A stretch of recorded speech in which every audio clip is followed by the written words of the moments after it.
மத்திய உள்துறை அமைச்சர் அமித்ஷா அவர்கள் 2 நாள் பயணமாக தமிழ்நாடு வருகை தந்தார், மதுரைக்கு வருகை தந்தார். அப்பொழுது 50 தொகுதிகளை தேர்வு செய்து கவனம் செலுத்துமாறு பாஜகவினருக்கு அறிவுறுத்தியதோடு 2026 சட்டமன்ற தேர்தலுக்கான பணிகளை தொடங்கவும் வலியுறுத்தியுள்ளார். 2026ஆம் ஆண்டு தமிழகத்தில் நடைபெறவுள்ள சட்டமன்ற தேர்தலில் 50 தொகுதிகளை தேர்ந்தெடுத்து கவனம் செலுத்துமாறு கட்சி நிர்வாகிகளுக்கும் தொண்டர்களுக்கும் மத்திய உள்துறை அமைச்சர் அமித்ஷா அவர்கள் அறிவுறுத்தி உள்ளதாக தகவல் வெளியாகி உள்ளது. தமிழ்நாடு பாஜகவில் நடைபெற்ற பல்வேறு நிகழ்ச்சிகளில் மத்திய உள்துறை அமைச்சர் பங்கேற்றார். மதுரை வந்த அமித்ஷா பாஜக உயர்மட்ட மற்றும் மையக்குழு உறுப்பினர்களுடன் ஆலோசனை மேற்கொண்டார். மதுரையில் அமித்ஷா தலைமையில் பாஜக உயர்மட்ட குழு கூட்டம் நடைபெற்றது. அந்த கூட்டத்தில் பேசிய அமித்ஷா பாஜகவினர் நம்பிக்கையுடன் பணியாற்ற வேண்டும் என்றும் காலம் நமதே என்றும் பேசியதாக கூறப்படுகிறது. 2026ஆம் ஆண்டு நடைபெறவுள்ள சட்டமன்ற தேர்தல் பணிகளை தொடங்கவும் கட்சியினருக்கு அமித்ஷா அறிவுறுத்தி உள்ளார். குறிப்பாக கூட்டணி கட்சிகளுடன் பாஜகவினர் நட்பு பாராட்டவும் இணக்கமாக செயல்படவும் அவர் அறிவுறுத்தி உள்ளார். பாஜகவினரை 50 தொகுதிகளை தேர்வு செய்து அதில் கவனம் செலுத்துமாறு அமித்ஷா அறிவுறுத்தியதாகவும் தகவல் வெளியாகி உள்ளது. கடந்த சட்டமன்ற தேர்தல், நாடாளுமன்ற தேர்தலின் போது பாஜக அதிக வாக்குகளை பெற்ற தொகுதிகளை தேர்வு செய்து அதில் கவனம் செலுத்த அவர் வலியுறுத்தி இருக்கிறார். எனவே அதிமுக கூட்டணியில் பாஜக 50 தொகுதிகளில் போட்டியிடும் என்று கூறப்படுகிறது. இந்த கூட்டணியில் முன்னாள் முதலமைச்சர் ஓ பன்னீர்செல்வம், அம்மா மக்கள் முன்னேற்ற கழகத்தின் பொதுச் செயலாளர் டிடிவி தினகரனை இணைக்கவும் முயற்சி நடந்து வருவதாக அமித்ஷா பேசியதாக தெரிய வருகிறது.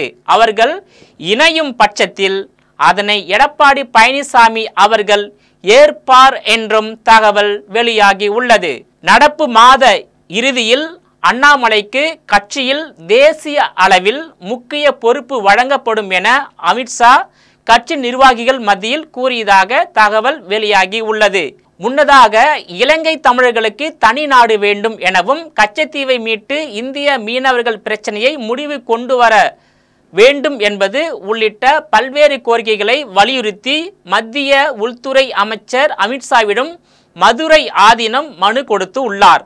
மதுரை ஒத்தக்கடையில் பாஜக நிர்வாகிகள் ஆலோசனை கூட்டத்தில் பங்கேற்க வந்த அமித்ஷா முன்னதாக மீனாட்சி அம்மன் கோவிலுக்கு தரிசனம் செய்ய சென்றார். வரும் வழியில் மடத்தில் காத்திருந்த மதுரை ஆதீனத்தை பார்த்ததும் காரை விட்டு அமித்ஷா இறங்கினார். அவருக்கு ஆதீனம் காவி நிற சால்வை அணிவித்து வரவேற்றார். பின் மனு ஒன்றையும் அமித்ஷாவிடம் வழங்கினார். அதை பெற்றுக்கொண்ட அமித்ஷா அவர்கள் நன்றி தெரிவித்து கோவிலுக்கு சென்றார். இதையடுத்து ஆதீனம் கூறுகையில், அமித்ஷாவை நேரில் சந்தித்தது மகிழ்ச்சி அளிக்கிறது என்றும் இலங்கை தமிழர்களுக்கு தனி நாடு வேண்டும், கச்சத்தீவை மீட்க வேண்டும் என கோரிக்கை வைத்ததாகவும் தெரிவித்தார். மீனாட்சி கோயிலுக்கு வந்த அமித்ஷாவை வரவேற்ற மதுரை ஆதீனம், இந்திய மீனவர்கள் பிரச்சனைகளுக்கு முடிவு கட்ட வேண்டும் என கோரிக்கையில் அடங்கிய மனுவை அளித்தேன், நடவடிக்கை எடுப்பார் என நம்புகிறேன் என்று கூறினார். மேலும் இலங்கையில் தமிழர்களுக்கு தனி நாட்டை அமைத்து கொடுக்க வேண்டும் என்றும் வலியுறுத்தியதாகவும் கூறினார். இந்திய பிரதமர் மோடி அவர்கள் மீனாட்சி அம்மன் கோவிலுக்கு வந்த போதும் மதுரை ஆதீனம் தன் மடத்திற்கு வெளியே காத்திருந்து அவரை சந்தித்து பொன்னாடை அணிவித்தது குறிப்பிடத்தக்கதாகும். ஒவ்வொரு மாநிலமாக ஆட்சியை கைப்பற்றி வரும் பாஜக அரசு தமிழகத்திலும் ஆட்சியை கைப்பற்ற வேண்டும் என்றால் செய்ய வேண்டியவை என்னென்ன என்று பார்த்தால், இலங்கை தமிழர்களுக்கு தனி நாடு என்ற அந்தஸ்தை பெற்றுக் கொடுக்க வேண்டும், கச்சத்தீவை மீட்க வேண்டும், இந்திய மீனவர்களுக்கு பிரச்சனைகளுக்கு குறிப்பாக தமிழக மீனவர்களுக்கும் நிரந்தரமாக முடிவு கட்ட வேண்டும், இலங்கையில் தமிழர்களுக்கும் சிங்கள இனத்தவருக்கும் தொடர்ந்து பனிப்போர் நடைபெற்று வருகிறது. இலங்கையில் உள்ள தமிழர்கள் இலங்கை சிங்கள மக்களால் வாழ்வாதாரத்தை இழந்து வருகிறார்கள், கொல்லப்படுகிறார்கள், உரிமைகள் மறுக்கப்படுகிறது, நசுக்கப்பட்டு வருகிறார்கள். இதற்கு நிரந்தர தீர்வு காண வேண்டுமென்றால் இலங்கையில் தமிழர்கள் வாழக்கூடிய பகுதியில் அந்த பகுதி உள்ளடக்கிய ஒரு தனி நாட்டை தமிழர்களுக்கு உருவாக்கி தர வேண்டும். குறிப்பாக தமிழர்கள் தமிழகத்திலிருந்து இலங்கைக்கு சென்றவர்கள், சிங்களவர்கள் வட இந்தியாவிலிருந்து இலங்கைக்கு சென்றவர்கள். இந்த இரு இனத்தவரும் இந்தியாவுக்கு சொந்தமானவர்கள். அதனால் சிங்கள இன மக்களும் அங்கே பாதுகாப்பாக வாழ வேண்டும், அதேபோல் தமிழ் இன மக்களும் பாதுகாப்பாக வாழ வேண்டும். அதற்கு மத்திய மோடி அரசாங்கம் இலங்கையில் தொடர்ந்து வாழ்வாதாரத்தை இழந்து வரக்கூடிய தமிழக மக்களுக்கு தனி நாடு அந்தஸ்தை பெற்று அவர்களை வாழ வைக்க வேண்டும். பிரதமர் மோடி அவர்கள் சமீப காலமாக சில ஆண்டுகளாக தமிழ் மீதும் தமிழ் மொழி மீதும் தமிழ் இனத்தின் மீதும் தமிழ் மண் மீதும் ஒரு பற்று உள்ளது போல் பேசி வருகிறார். உண்மையிலேயே தமிழ் இனத்தின் மீதும் தமிழ் மொழி மீதும் தமிழ் மண் மீதும் பிரதமர் மோடி அவர்களுக்கு இருக்கின்ற பற்று, அந்த உணர்வு உண்மையானால் இலங்கையில் தமிழர்களுக்கு தனி நாட்டை உருவாக்கி தர வேண்டும். அப்போதுதான் இலங்கையிலும் தமிழகத்திலும் வாழக்கூடிய தமிழர்கள் மத்திய பாஜக அரசாங்கத்தின் மீது ஒரு முழு நம்பிக்கை ஏற்படும். இலங்கையில் தமிழர்களுக்கு தனி நாட்டை நீங்கள் உருவாக்கி கொடுத்தால் தமிழகத்தில் தானாகவே பாஜக என்ற கட்சிக்கு தமிழக மக்கள் தானாக முன்வந்து வாக்களித்து ஆட்சியில் அமர்த்தி விடுவார்கள் என்பதை இந்திய பிரதமர் மோடி அவர்கள் உணர வேண்டும். மத்திய உள்துறை அமைச்சர் அமித்ஷா அவர்கள் உணர வேண்டும். ஒட்டுமொத்த பாஜக அமைச்சர்கள் உணர வேண்டும். தமிழகத்தில் உள்ள தமிழக பாஜக மூத்த நிர்வாகிகள் இது குறித்து ஒரு விரிவான அறிக்கையை மத்திய அரசாங்கத்துக்கு கொடுத்து விளக்க வேண்டும். அதே போல பல ஆண்டுகளாக தமிழக மீனவர்கள் இலங்கை சிங்கள கடற்படையால் தாக்கப்படுவது, கொல்லப்படுவது, படகுகள் சேதப்படுத்தப்படுவது, கைது செய்யப்படுவது, சிறையில் அடைக்கப்படுவது, சிறையில் அடைக்கப்பட்ட மீனவர்களை சித்திரவதை செய்வது, குறிப்பாக தமிழக மீனவர்கள் மீதான மனித உரிமை மீறல் பிரச்சனைக்கு மத்திய பாஜக அரசாங்கம் நிரந்தரமான ஒரு முடிவை ஏற்படுத்த முடியும். குறிப்பாக மத்திய பாஜக அரசாங்கத்துக்கு ஒரு சொல்ல வேண்டிய ஒரு கருத்து என்னவென்றால் 1971 பாகிஸ்தானிடம் இருந்து பிரிந்து தனி சுதந்திர வங்காளதேசம் மலர பாகிஸ்தானுக்கு எதிராக கிழக்கு பாகிஸ்தான் மக்கள் முக்தி வாகினி என்ற மக்கள் அமைப்பு போராட்டங்கள் செய்தபோது இந்தியாவும் வங்காளதேச மக்களின் விடுதலை போராட்டத்திற்கு அன்றைய பிரதமர் இந்திரா காந்தி அம்மையார் அவர்களால் பாகிஸ்தான் இராணுவம் இந்திய மீது போர் தொடுத்தது. போரில் பாகிஸ்தானிய இராணுவம் வங்க மக்களையும் அறிவாளிகளையும் கொன்றது. இறுதியில் பாகிஸ்தான் இராணுவம் இந்திய இராணுவத்திடம் தோற்று சரண் அடைந்ததால் டிசம்பர் 16ஆம் தேதி 1971ஆம் ஆண்டு வங்காளதேசம் சுதந்திர நாடாக அறிவிக்கப்பட்டது. காங்கிரஸ் அரசாங்கம் இந்தியாவிடமிருந்து பிரிந்து சென்ற பாகிஸ்தான் நாட்டில் தலையிட்டு வங்கதேசத்திற்கு ஒரு தனி நாட்டை வாங்கி கொடுத்த பெருமை காங்கிரஸ் கட்சிக்கு இருக்கின்றது. மறைந்த முன்னாள் பிரதமர் இந்திரா காந்தி அம்மையாருக்கு இருக்கின்றது. அதேபோல் இந்தியாவின் அண்டை நாடான அந்த நாட்டில் வாழக்கூடிய அனைவரும் தமிழகத்தில் இருந்தும் வட மாநிலங்களில் இருந்தும் சென்று குடியேறி வாழ்ந்து வரக்கூடிய அந்த நாட்டு பிரச்சனையிலும் மத்திய பாஜக அரசாங்கம் ஈடுபட்டு சிங்கள மக்களுக்கு தனி நாடாகவும் தமிழக மக்களுக்கு தனி நாடாகவும் இந்த இரண்டு இனத்தையும் அழிக்க வேண்டாம். இந்த இரண்டு இனமும் இந்தியாவிலிருந்து அங்கே சென்று வாழ்ந்து வரக்கூடிய மக்கள்தான். அதனால் தமிழர்களுக்கு தனி நாட்டை ஏற்படுத்தி கொடுக்க வேண்டிய முழு பொறுப்பு மத்திய பாஜக அரசாங்கத்துக்கு இருக்கின்றது. உடனடியாக இந்த விஷயத்தில் மோடி அரசாங்கம், பாஜக அரசாங்கம், மத்திய உயர் அதிகாரிகள், அரசு அதிகாரிகள், தமிழக பாஜக மூத்த நிர்வாகிகள் நடவடிக்கை எடுக்க வேண்டும். ஏனென்றால் மத்திய பாஜக அரசாங்கம் நிறைய சட்டங்களை திட்டங்களை கொண்டு வந்திருக்காங்க. குறிப்பாக இரண்டாவது முறையாக பாஜக ஆட்சி அமைந்த அந்த 5 ஆண்டுகளில் பார்த்தீங்கன்னாக்கா பெண்களுக்கு சட்டமன்றத்திலும் நாடாளுமன்றத்திலும் 33% இடஒதுக்கீட்டை சட்டமாக்கியிருக்காங்க. இதே சட்டத்தை காங்கிரஸ் அரசாங்கம் நடைமுறைப்படுத்த முயற்சி செய்தது, முடியவில்லை. பல்வேறு அரசாங்கம் நடைமுறைப்படுத்த முயற்சி செய்தது, முடியவில்லை. ஆனால் வெற்றிகரமாக அந்த 33% இடஒதுக்கீட்டை பாஜக அரசாங்கம் கொண்டு வந்துள்ளது. அது மிகப்பெரிய சாதனையாகவும் பார்க்கப்படுகிறது. இப்போ மக்கள் தொகை கணக்கெடுப்போடு ஜாதிவாரி கணக்கெடுப்பையும் நடத்துவோம் என்று மத்திய பாஜக அரசாங்கம் அறிவித்துள்ளது. இதற்கு ஒட்டுமொத்த நாட்டு மக்கள் மத்தியிலும் 90% அரசியல் கட்சி தலைவர்கள் மத்தியிலும் வரவேற்பை பெற்றுள்ளது.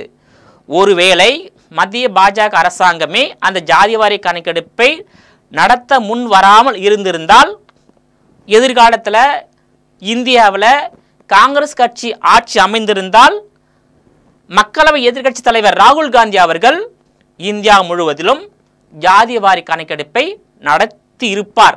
ஏனால் அவர் 2024ஆம் ஆண்டு நடைபெற்ற நாடாளுமன்ற தேர்தலுக்கு முன்பாகவே இந்தியாவில் காங்கிரஸ் அரசாங்கம் அமைந்தால் இந்தியா முழுவதிலும் ஜாதிவாரி கணக்கெடுப்பை நடத்துவோம் என்று தெரிவித்திருந்தார். அந்த கருத்தை உள்வாங்கிய மத்திய பாஜக அரசாங்கம் ஜாதிவாரி கணக்கெடுப்பை நடத்துவதற்கு முன்வந்துள்ளது. இது பாராட்டுக்குரியது.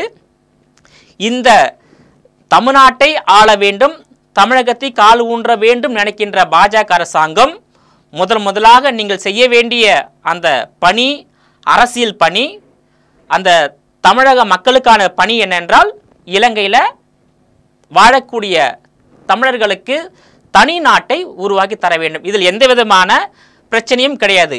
அந்த சிங்கள இன மக்களும் நிம்மதியாக வாழ வேண்டும், தமிழ் இன மக்களும் நிம்மதியாக வாழ வேண்டும். இங்கே தமிழ்நாட்டில் நீங்கள் எப்படி இலங்கையில் உள்ள தமிழர்களுக்கு சிங்கள மக்களிடமிருந்து சுதந்திரம் வாங்கி கொடுக்குறீங்களோ அதே போல தமிழ்நாட்டில் தமிழக மக்களுக்கும் இந்த தமிழ் இனத்திற்கும் தமிழ் மொழிக்கும் தமிழ் மண்ணுக்கும் அண்ணா அறிவாலய திமுக ஆட்சியாளர்களிடமிருந்து சுதந்திரத்தை வாங்கி தரக்கூடிய பொறுப்பு பாஜகவுக்கு சேரும் என்பதில் மாற்று கருத்து கிடையாது. ஏனென்றால் தமிழகத்தை ஆளுகின்ற அண்ணா அறிவாலய திமுக கடுமையாக பாஜகவை எதிர்க்கிறது. ஏனென்றால் பாஜக விரைவில் இன்னும் 1 தேர்தல், 2 தேர்தல், 3 தேர்தலில் நிச்சயமாக தமிழ்நாட்டில் கால் ஊன்றிடும், ஆட்சி அமைத்திடுவாங்க. அப்படி ஆட்சி அமைத்துட்டா தமிழ்நாட்டு மக்களை ஏமாற்றி தேர்தல் நேரத்தில் பொய்யான வாக்குறுதியை கொடுத்து, கவர்ச்சிகரமான வாக்குறுதியை கொடுத்து வெற்றி பெற முடியாத நிலைமைக்கு வந்துடுவாங்க. அதனால் எதிர்க்கிறாங்க. ஆனால் தமிழ்நாட்டு மக்கள் தெளிவாக இருக்கிறாங்க. அதாவது மோடி அரசாங்கம் தொடர்ந்து 3வது முறையாக மத்தியில் ஆட்சியில் அமர்ந்துள்ளது. இது சாதாரண விஷயம் கிடையாது. இதே நரேந்திர மோடி அவர்கள் குஜராத்தில் 3 முறை முதலமைச்சராக இருந்தார். ஸோ யார் இந்தியாவில் மிகப்பெரிய ஆளுமை தலைவர் அப்படின்னா மோடி தான். முதலமைச்சர் மு க ஸ்டாலின் முதல் முறையாக முதலமைச்சராக வந்துள்ளார். முதலமைச்சர் மு க ஸ்டாலினால் 3 முறை தமிழ்நாட்டில் முதலமைச்சர் ஆக முடியுமா? முதலமைச்சர் மு க ஸ்டாலினால் 3 முறை இந்தியாவில் பிரதமர் ஆக முடியுமா என்பதை யோசித்து மத்திய பாஜகவை விமர்சிக்க வேண்டும். பாஜக அரசாங்கம் எப்படி ஒரு வலுவானது, அதுக்கு நிகரான வலுவான கட்சி ஆட்சி திமுக இல்லை. உலக அரங்கில் முடிவுக்கு வருகின்ற சாம்ராஜ்யம் எதுன்னா அண்ணா அறிவாலய திமுக சாம்ராஜ்யம்தான்.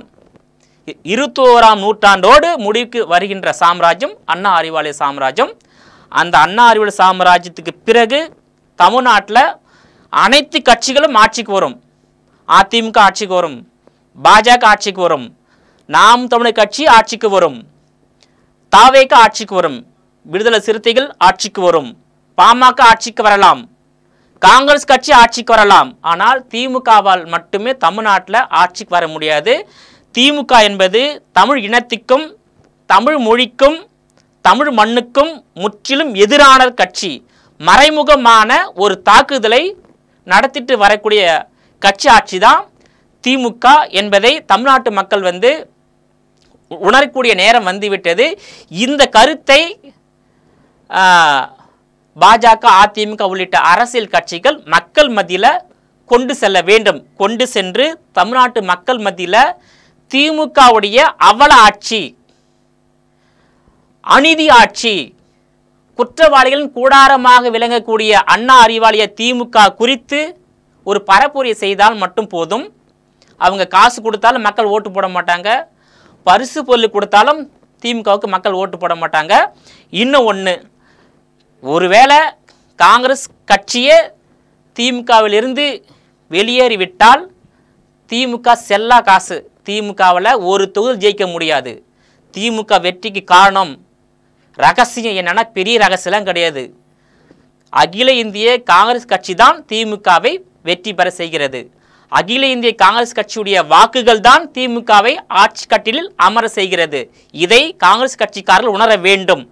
இப்போ பாஜக எப்படி தமிழ்நாட்டில் வெற்றி பெறாதவே 3வது முறையாக இந்தியாவில் ஆட்சியை கைப்பற்றியிருக்காங்க. அதே போல் காங்கிரஸும் தைரியமாக நீங்கள் தமிழ்நாட்டில் காங்கிரஸ் உடனான கூட்டணியை முறித்து கொண்டு வெளியே வாங்க. நிச்சயமாக இந்தியாவில் காங்கிரஸ் கட்சியால் ஆட்சியை அமைக்க முடியும். நீங்கள் காங்கிரஸ் கட்சி திமுகவிடமிருந்து வெளியேறினால் தமிழ்நாட்டில் தான் ஒரு தேர்தல் 2026 இல்லை 2031 தோல்வியை தழுவீங்க. ஆனால் இந்தியாவில் ஆட்சி கைப்பற்ற முடியும் பாஜகவை போன்று.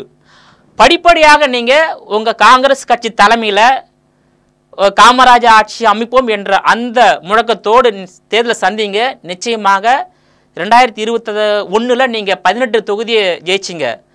ஆனால் நீங்கள் அந்த காங்கிரஸ் கட்சி தலைமையில் ஒரு தேர்தலை சந்திச்சிங்கனாக்கா கூட்டணி அமைத்து நிச்சயமாக 25, 50, அதன் பிறகு 100, 118 நிச்சயமாக காங்கிரஸ் கட்சியாலும் தமிழ்நாட்டில் ஆட்சி அமைக்க முடியும். இன்னும் ஒரு முறை ஒரு ஆட்சி தேர்ந்தெடுத்து விட்டால் 100 வருஷம் 200 வருஷம்லாம் கிடையாது, வெறும் 5 வருஷம்தான். அதிமுக ஆட்சி அமைந்தாலும் 5 வருஷம்தான், பாஜக ஆட்சி அமைந்தாலும் 5 வருஷம்தான், தாவேக ஆட்சி அமைந்தாலும் 5 வருஷம்தான். அதே போல்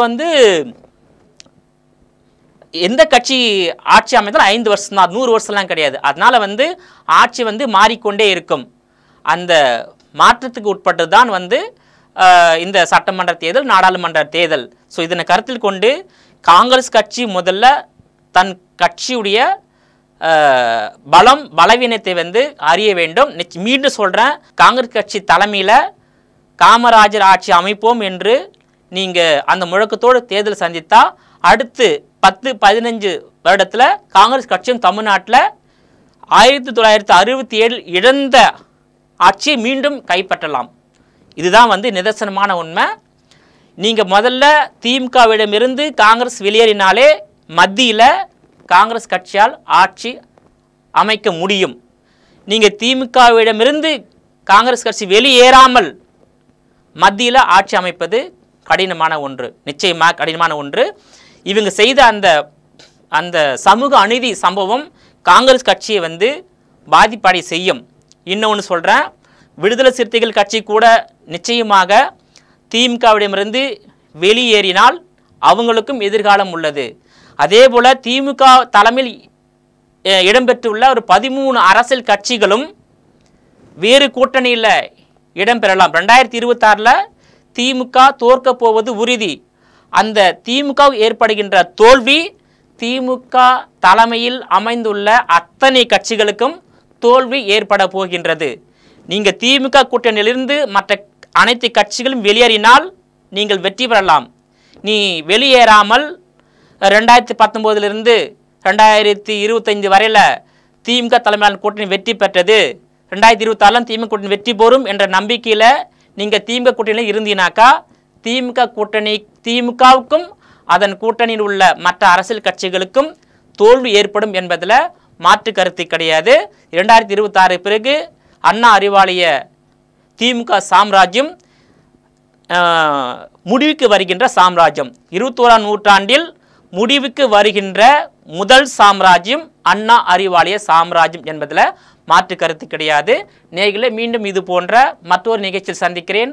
அதுவரையில் உங்களிடமிருந்து விடைபெறுவது நான் உங்கள் விஜயபாலன்.